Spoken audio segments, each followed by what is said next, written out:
સમગ્ર ગુજરાતમાં માનનીય મુખ્યમંત્રી શ્રી ભૂપેન્દ્રભાઈ પટેલ દ્વારા શહેરોના વિકાસ માટે એક આગવા પ્રકારની રચના થયેલી છે। રાજ્ય સરકાર અને કેન્દ્ર સરકાર દ્વારા અનેકવિધ ગ્રાન્ટો શહેરોના વિકાસ માટે સમગ્ર ગુજરાતમાં પ્રાપ્ત થઈ રહી છે। ત્યારે આજે ધાંગધ્રા શહેરમાં 700 લાખથી વધારે રૂપિયાના વિકાસના ખાતમુહૂર્ત અને લોકાર્પણના કાર્યો, ધાંગધ્રા ટાઉન હોલનું લગભગ 2.5 કરોડ રૂપિયાના ખર્ચે રિનોવેશન કરીને એસી ટાઉન હોલ બનાવવાનું કાર્ય અને અન્ય વિવિધ વિકાસકીય કાર્યોની સાથોસાથ સ્વચ્છતાને બળ આપતા વિવિધ કાર્યો જ્યારે હાથ ધરાયા છે, ત્યારે આજના કાર્યક્રમમાં આ વિસ્તારના લોકપ્રિય સાંસદ માનનીય શ્રી ચંદુભાઈ સિહોરા, લોકપ્રિય ધારાસભ્ય માનનીય શ્રી પ્રકાશભાઈ વરમોરાની ઉપસ્થિતિમાં આ વિવિધ કાર્યોનું ખાતમુહૂર્ત લોકાર્પણ કરવામાં આવ્યું છે।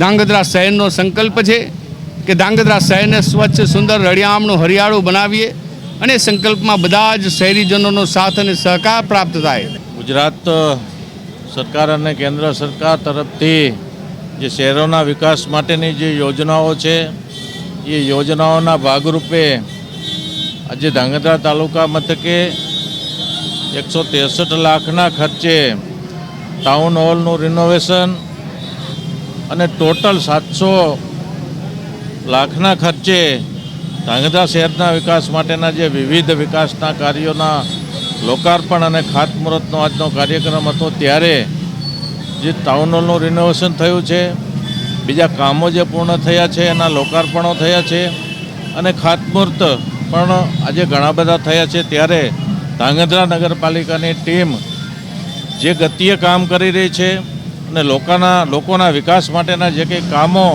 કરી રહી છે, ત્યારે આ નગરપાલિકા વિસ્તારના પ્રમુખશ્રી અને નગરપાલિકાના તમામ સભ્યોને હું દિલથી ખૂબ ખૂબ ધન્યવાદ આપું છું।